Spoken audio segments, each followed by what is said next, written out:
Israel ने लबनान के ऊपर एक बड़ा खौफनाक अटैक कर दिया है और वजह उसकी बनाई कि जनाब उनके 4 फौजी मारे गए इसराइल के। और इस अटैक के अंदर जो अब तक इतलात आ रही है हमारे पास अलग अलग मीडिया से, 35 खवातीन और बच्चों समेत 35 लोग वहां पे शहीद हुए लबनान में। ये आप इनके चेहरे भी देख सकते हैं, बिल्कुल मासूम लोग हैं, बच्चे भी हैं, खवातीन भी हैं इनके अंदर। अब ये तो कोई जंगजू नहीं है ना, इनका तो हिजबुल्ला से ताल्लुक नहीं हो सकता। लेकिन जब बमबारी होती है और ऊपर से जहाज आकर बम फेंक कर जाते हैं या मिसाइल मारे जाते हैं, तो फिर नीचे कौन है कौन नहीं है ये तो मारने वाले को आइडिया नहीं होता ज्यादातर। और इसराइल इस बात की परवाह भी नहीं करता कि वहां पे कोलेटरल डैमेज हो रहा है या वहां पे सिविलियन जो है वो शहीद हो रहे हैं, उन्हें इस बात की परवाह भी नहीं। बड़े सख्त उन्होंने बयानात भी दिए हैं। ये 35 लोग शहीद हो गए, 60 लोग वहां पे जख्मी हो गए। अब ईरान जो है वो शदीद गुस्से में। कुछ इतलात के मुताबिक ईरान ने वहां पे आबने हुर्मुज़ की एक मरतबा फिर बंदिश भी की है और अमेरिका को बड़ा सख्त पैगाम भी भिजवाया कि जनाब ये देखें, इसराइल जो है वो मुआहदे की खिलाफ वर्जी कर रहा है। हमारे मुआहदे का ये हिस्सा था कि इसराइल लबनान के ऊपर हमला नहीं करेगा, लेकिन बड़ा खौफनाक हमला लबनान के ऊपर किया गया। 35 लोग बच्चों और खवातीन समेत मार दिए गए। अब ईरानी फौज तैयारी कर रही है इसराइल पे हमले के लिए, लेकिन क्या अमेरिका दोबारा से लड़ेगा? इसका जवाब ना मैं आपको देता हूं। एक डॉक्यूमेंट छपा है, बाकायदा एक खबर है वॉल स्ट्रीट जर्नल की अमेरिका में। इस खबर के मुताबिक पेंटागन ने अमेरिकी पार्लियामान से मजीद पैसे मांगे और पैसे उन्होंने मांगे हैं कि उनको जो खसारा हुआ ईरान जंग की मद में उसको पूरा करने के लिए उन्हें यह पैसा चाहिए। यानी ईरान के साथ अमेरिका ने जो जंग लड़ी उसका नुकसान पूरा करने के लिए पेंटागन ने, यानी जैसे हमारे यहाँ पे GHQ है जनरल हेडक्वार्टर फौज का, इसी तरह वहां पेंटागन है अमेरिका में, तो उन्होंने अमेरिका की पार्लियामेंट से मजीद पैसा मांग लिया। यहां पे तो वजीर आजम दे देता ना पैसा, जैसे मर्जी वो खुद भी ले लेते हैं, लेकिन वहां पे पार्लियामेंट देती है पैसा। तो अमेरिकी पार्लियामान से जो उन्होंने पैसा मांगा वो 80 अरब डॉलर है। यानी इसका मतलब यह है कि अमेरिका को 80 अरब डॉलर का धचका लगा है। अमेरिका में महंगाई बहुत ज्यादा बढ़ गई है, वहां पेट्रोलियम मसनूआत की कीमतें बढ़ी हैं। तो क्या अमेरिका दोबारा से उस जंग में जाना चाहेगा जिससे उसने बड़ी मुश्किल से जान छुड़ाई है? तो मुझे ऐसा लगता है कि अगर इसराइल अपनी रविश से बाज ना आया और इसराइल और ईरान के बीच में ताल्लुकात खराब होते चले गए, तो एक वक्त आएगा कि डोनाल्ड ट्रंप को पीछे हटना पड़ेगा। और ये अब इसराइली अखबारात भी लिख रहे हैं। इसराइली अखबारात के अंदर मैंने 2-3 जगह पे मुख्तलिफ अखबारात में ये तबसरे पढ़े हैं कि इसराइल को अब ईरान के साथ तनहा लड़ना पड़ेगा, क्योंकि डोनाल्ड ट्रंप जो है उसकी हमायत इसराइल इस जंग की हद तक खो चुका है और डोनाल्ड ट्रंप अब खुलकर इस लड़ाई को लड़ने के लिए दोबारा नहीं आएगा। जितना नुकसान उसने उठा लिया वो बहुत दूर से आता है लड़ने के लिए, तो बार बार तो नहीं आएगा वो लड़ने के लिए। तो ये एक सिचुएशन है कि अगर तो इस मुआहदे ने बचना है तो अमेरिका को अब इसराइल से अपने आप को दूर करना पड़ेगा, डिस्टेंस करना पड़ेगा कि ये मुआहदा बचा रहे और ईरान और अमेरिका और जो पूरा खित्ता है वो अमन के साथ रहे।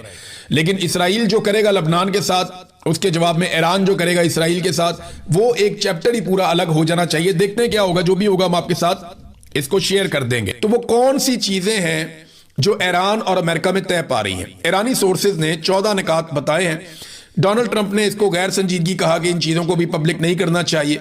दूसरा, डोनाल्ड ट्रंप ने कहा कि यूरोप के किसी मुल्क के अंदर ईरान के साथ मुआहदा हो सकता है, तो ये पाकिस्तान में होना चाहिए। वैसे उसूली तौर पे मेरी तो ये ख्वाहिश है, जितनी पाकिस्तान ने मेहनत की है, लेकिन डोनाल्ड ट्रंप ने हमें तारीफों पे ही रखा हुआ है।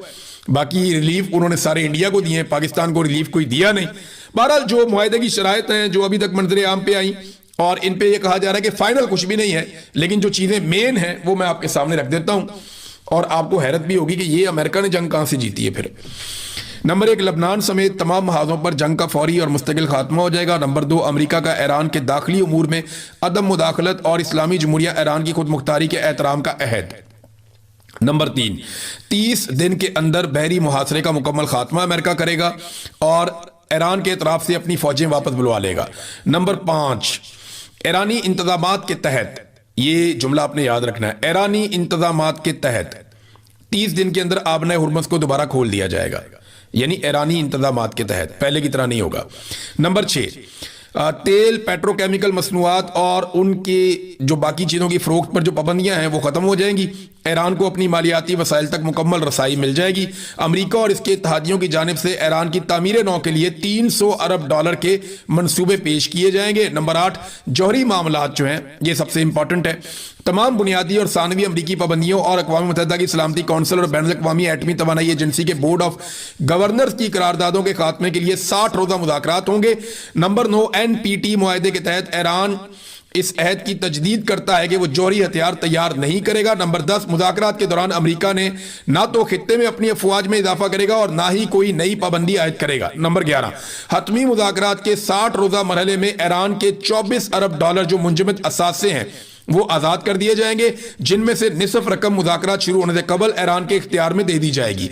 नंबर 12, मुआहदे के निफाज की निगरानी के लिए एक निगरान तरीक़ाकार कायम किया जाएगा। नंबर 13, हतमी मुआहदे की तौसीक़ अक़वाम मुत्तहिदा की सलामती कौंसिल की करारदाद के जरिए की जाएगी, बहुत इंपॉर्टेंट है। और आखिरी जो इसके अंदर नुक्ता है वो ये है कि मुंजमद असासों की निस्फ रकम की बहाली, ईरानी तेल पर पाबंदियों की मुअत्तली और बहरी मुहासरे के खात्मे से कबल हतमी मुज़ाकरात शुरू नहीं होंगे। और उस दौर में भी वही कहानियां थी जो आज भी है। मैं चंद अल्फाज आपको बताता हूं ना, ये अल्फाज कभी बदलेंगे ही नहीं। यानी फितना, ये लफ्ज़ उस वक्त भी इस्तेमाल होता था। मुट्ठी भर शरपसंद, ये भी उस वक्त कहे, आज भी वही कहते हैं। दुश्मन के आलाकार, ये तब भी था, अब भी है। बैरून मुल्क साजिशी अनासिर, ये तब भी है, अब भी है। तरक्की से खौफजदा, ये तब भी है, अब भी है। सीसा पे लाई दीवार बन जाएंगे, ये तब भी कहते थे, अब भी कहते हैं। आजम का इजहार, ये हर दफा नए आजम करते हैं। इजाजत नहीं देंगे, यानी कोई यहां पे देखेगा आंख निकाल देंगे, इजाजत नहीं देंगे, ये बहुत पुरानी धमकी है। एज इट इज ये जुमले आज तक चल रहे हैं। फिर एक बड़ा खास जुमला, नाजुक मोड़, ये पाकिस्तान नाजुक मोड़ से ही गोल दायरे में घूमता जा रहा है। मुल्क हमेशा इन्होंने नाजुक मोड़ पे ही रखा है। खुद चाहे जैसी मर्जी ये जिंदगी गुजारे, बैरून मुल्क जजीरों में अपने घर ले लें, लेकिन मुल्क को नाजुक मोड़ से इन्होंने किसी और तरफ मुड़ने नहीं दिया, किसी सीधे ट्रैक पे आने नहीं दिया मुल्क को। तो ये अल्फाज आपको याद रखने पड़ेंगे, क्योंकि यही आप सुनते रहेंगे हमेशा, हम पहले भी यही सुनते रहे हैं। फिर कासिम सूरी साहब ने एक बात की तरफ तवज्जो दिलाई। उन्होंने कहा जी ये जहां पे लड़ाई हो रही है ना, या जहां पे लाके ये लोग बैठ गए आके, या बिठाया गया या आकर बैठ गए, ये एरिया ना सिर्फ बड़ा सेंसिटिव है बल्कि बड़ा कीमती भी है। और वो ये कहते हैं कि यहाँ पे जब से माइंस एंड मिनरल्स का बिल पास हुआ है, उस वक्त से यहाँ पे दहशतगर्दी के वाकयात शुरू हुए हैं। यहाँ पर DHA भी जमीनें खरीदना चाहता था। क्या ये सारा खेल कीमती मादनियात और जमीनों पर कब्जे के लिए खेला जा रहा है? बलूचिस्तान के लोग अब फितनतुल हिंदुस्तान, फितनतुल खवारिज जैसी बातों में नहीं आते। 2 साल से पाकिस्तान अफगानिस्तान बॉर्डर सील है, तो दहशतगर्द कहां से आ रहे हैं? ये बड़ा इंपॉर्टेंट सवाल है। मैंने आपको बताया ना कि जो अफगान फोर्सेस थी उनको भी अब पाकिस्तान के अंदर जो है वो बड़ी सहूलत में असर है, वो भी यहां पे रहते हैं। नादरीन, एक और चीज मैं आपके सामने रखता हूं। ये मुफ्ती तकी उस्मानी साहब है, इन्होंने एक स्टेटमेंट दे दिया। मुफ्ती तकी उस्मानी साहब पाकिस्तान के सबसे बड़े मुफ्ती हैं। वो ये कहते हैं जी क्रिप्टो करेंसी को माल करार नहीं दिया जा सकता, इसकी खरीदो फरोख्त जायज नहीं है। ये फतवा है कि क्रिप्टो जायज नहीं है, ये उन्होंने फतवा दे दिया। मेरा उनसे सवाल है कि मुफ्ती तकी उस्मानी साहब आप ये बताएं कि क्या फार्म 47 के ऊपर बनाई हुई जाली हुकूमत जायज है? उस पर भी आप बता दें। उसको चलाना ये जायज है? जिन्होंने बनाई उन्होंने जायज काम किया? किसी सरकारी मुलाजिम का अपने हलफ की खिलाफ वर्जी करना और बार बार करना, क्या यह जायज है? गरीब के नेफे में पिस्तौल चला देना और अमीर के नारे के साथ लड़क जाना, क्या यह जायज है? बताएं ना, इसके बारे में भी आप अपनी राय जरूर दीजिएगा कौम को। फिर यह बताएं कि ताहयात ओहदे और इस्तिस्ना लेना, क्या यह जायज है? डोनाल्ड ट्रंप को नोबेल इनाम के लिए नामजद करना, क्या यह जायज है? इसके ऊपर भी आप लबकुशाई करें, जरा पता चले पाकिस्तानियों को मजीद चीजों के बारे में आपकी राय उनके सामने आनी चाहिए। नाज़रीन, कश्मीर के बारे में मैं एक चीज आपको बताऊं, वहां पे ना एक बड़े ऑपरेशन की मनसूबाबंदी की जा रही है। जो कश्मीर में हमारे दोस्त हैं वो जरा आप खबरदार रहे। मेरे पास 3 सोर्सेज से ये इतला आई थी, मैं इसको कंफर्म कर रहा था और अब मुझे समझ भी आ रही है इस बात की कि क्यों एक ऑपरेशन की प्लानिंग की जा रही है। कश्मीर में एक बात तो बड़ी क्लियर कर दी गई है कि या तो इलेक्शन मुलतवी किए जाएंगे कश्मीर में, या फिर एक ऑपरेशन किया जाएगा और वो ऑपरेशन इसी हफ्ते के अंदर होगा। क्योंकि ऑपरेशन से पहले इनको कम से कम 2 हफ्ते चाहिए कैंपेन के लिए, निकलने के लिए, कोई ना कोई चीजों को आगे पीछे करने के लिए। या तो इनको इलेक्शन चंद महीने आगे लेकर जाना पड़ेगा और इस चीज को डिफ्यूज करना पड़ेगा। बसूरते दीगर इसी हफ्ते में खुदा ना खास्ता कश्मीर के अंदर एक खौफनाक ऑपरेशन हो सकता है और इस ऑपरेशन के अंदर काफी नुकसान भी हो सकता है। इसकी प्लानिंग की जा रही है और इसके अंदर किस तरीके से ऑपरेशन किया जाएगा मैं अभी कुछ कहना नहीं चाहता, लेकिन मेरे सोर्स ने मुझे ये बताया कि हर तरह का सामान इस्तेमाल किया जाएगा, पूरे वसाइल लगाए जाएंगे और इसको वंस फॉर ऑल किया जाएगा, एक ही दफा करें और सब खत्म करें, दोबारा ये कभी इकट्ठे ना हो। और खास तौर पे जो 4-6 लोग मेन टारगेट हैं उनको अचीव करने की कोशिश की जाएगी इस मर्तबा। ये है नाजरीन सूरत हाल कश्मीर की, लेकिन कश्मीर के लोग पीछे हटने को तैयार ही नहीं है, वो एक कदम पीछे नहीं हटते। हाँ, रजा डार के बारे में कहते हैं जी आजकल बात नहीं हो रही, वो मीडिया को मना किया गया। डार फैमिली का आदमी है ना, इसाक डार का नवासा है, तो फिर कैसे हो सकता है। रजा डार के बारे में बहुत सारे लोग कह रहे थे बात नहीं हो रही, तो मैं एक खबर फिर मैंने निकाली है और पुलिस राय से मुझे पता चला है जो लोग परेशान है रजा डार के बारे में, वो बिल्कुल परेशान ना हो, बिल्कुल आराम में है, सुकून में है, उसे किसी किस्म की कोई दिक्कत नहीं है, कोई तकलीफ या तंगी नहीं है, बिल्कुल वो मजे में है और बड़ी जल्दी जो है ना, बड़ी तेजी से उसको बाहर निकालने का काम। उन्होंने कहा जी अमरीका जो है वो सपोर्ट करता है इसराइल को उस नस्ल कुशी में, तो हम अमरीका को एंगेज करेंगे। यानी यहां पे ये कहते हैं कि अफगानिस्तान सपोर्ट करता है दहशतगर्दी को, तो यहां अफगानिस्तान को एंगेज नहीं करना, इधर मारो सारों को बम्बों के साथ, ड्रोन्स के साथ, जहाज ले जाओ, मारो सबको, अपने लोगों को भी मारो, उनको भी मारो, इनको भी मारो। यहां फार्मूला और है। उधर कहने जी क्योंकि अमेरिका इसराइल को सपोर्ट करता है तो हम अमेरिका को एंगेज करेंगे। देखे ना, दोनों जगह अलग अलग फार्मूला लगाया हुआ है। जहां जोर चलता है वहां कुछ और कर रहे हैं, जहां जोर नहीं चलता वहां पे कुछ और कर रहे हैं। अब हमें तो सारी जिंदगी ये बताया जैद हामिद ने, हमीद गुल ने और बहुत सारे, अभी थोड़ा अर्सा पहले मैं एक फौजी की, क्लीन शेप फौजी था, बड़े रैंक का ऑफिसर था, वो खड़ा होकर अंग्रेजी में अहादीस पढ़ के सुना रहा था कि स्याह झंडों वाले उठेंगे, वो ये करेंगे, वो करेंगे, और हम ही है वो लोग, वो पूरी कहानी फौजी सुना रहा था। थोड़े दिन पहले मैंने आर्मी चीफ को सुना, वो आप अल्लाह की फौज हैं, आप अल्लाह के लिए लड़ाई करते हैं, मैं इनको भी सुन रहा था। हमें तो ये हमेशा बताया गया कि हम इसराइल को 5 मिनट में 10 मिनट में पता नहीं क्या से क्या कर देंगे। वो DGISPR तो बेचारे बन के बैठे हुए, कहते नहीं जी इसराइल जो कर रहा है वो उसको अमेरिका ही रोक सकता है, हम अमेरिका से ही बात कर सकते हैं, इसराइल को हम नहीं रोक सकते। यानी इसका सादा मतलब तो ये है। अच्छा, उन्होंने ये भी कहा कि अमन बोर्ड में शमूलियत पर आप सियासतदानों और सफारतखानों को क्रेडिट दें। यानी पाकिस्तान की फौज या फौज के तर्जुमान वो इस अमन बोर्ड में पाकिस्तान की शमूलियत पर बहुत खुश हैं और उन्होंने साफ कहा कि आप सियासतदानों को और सफारतखानों को इस पर क्रेडिट दें। ये जो इंटरनेशनल स्टेबलाइजेशन फोर्स है और ये बोर्ड, ये दो अलग अलग चीजें हैं। फिर उन्होंने एक और बात की, अब ये दावा है पाक फौज के तर्जुमान का, उन्होंने कहा जी हमास को गैर मुसल्लह करना और फलस्तीनियों से लड़ना हमारी रेड लाइन है, हम किसी सूरत ये नहीं होने देंगे, ना करेंगे। अब ये उन्होंने कह दिया ये नहीं होगा कि ना हम कभी हमास को गैर मुसल्लह करने में आएंगे, ना कभी हम फलस्तीनियों के साथ किसी कंफ्लिक्ट में आएंगे, ये हम नहीं करेंगे। ये बात DGISPR ने कही। वैसे तो ये भी कहते हैं कि हमारा सियासत में कोई किरदार नहीं, ये जो भी कहते हैं, पहले ये कहते थे हम यरूशलेम फतह कर लेंगे, कश्मीर आजाद करवा लेंगे, तो इन्होंने बहुत झूठ बोले हुए या बहुत गलत बयानियां की हुई। तो इस बयान के ऊपर हमें पता चल जाएगा कुछ अरसे में DGISPR ने, अगर ये बयान अगर उनका है तो वो एक स्टेटमेंट जारी कर देना DGISPR कि हमारा ये स्टेटमेंट है, हम कभी भी हमास को गैर मुसल्लह नहीं करेंगे, हमास की जो आजादी की जिद्दोजहद है हम उसके साथ खड़े हैं। ये वो कह देना, स्टेटमेंट करके दे, पता लग जाएगा सवेरे ट्रंप जो है वो कान पकड़वा देगा। लेकिन एक कार्रवाई जो की DGISPR ने, जो असल कार्रवाई है, उन्होंने अमन बोर्ड में शमूलियत का फैसला करार दे दिया कि हुकूमत का है। जनाब ये इसमें हमारा कोई काम नहीं है, हुकूमत का फैसला है, और अगर फौज भेजी कभी हमने गाजा में तो ये फैसला भी हुकूमत का होगा। आसमा शराजी साहब ने सवाल किया कि मशरिके वस्ता के बाहर से कोई मुल्क आएगा, ट्रंप ये कहता है, और वो हमास का सफाया करेगा या उसे गैर मुसल्लह करेगा, तो पार्लिमान को नजरअंदाज आप लोगों ने किया इस फैसले में, जिससे शकूक व शुबहात पैदा हुए। अगर अमेरिका ने कह दिया तो क्या आप इनकार करेंगे कि आप नहीं भिजवा रहे वहां पे और हमास को गैर मुसल्लह नहीं कर रहे? तो इस पे उन्होंने कहा जी कि ये फैसला तो देखे ना पार्लिमान ने करना है, वहां पे जाने का फैसला हमारा नहीं है, पार्लिमान का होगा। हम हुकूमती फैसले के पाबंद हैं, आर्टिकल 245 के तहत हम किसी की ख्वाहिश पर नहीं चलेंगे, अपना मफाद देखेंगे, फलस्तीन हमारी रेड लाइन है, ये उन्होंने कह दिया।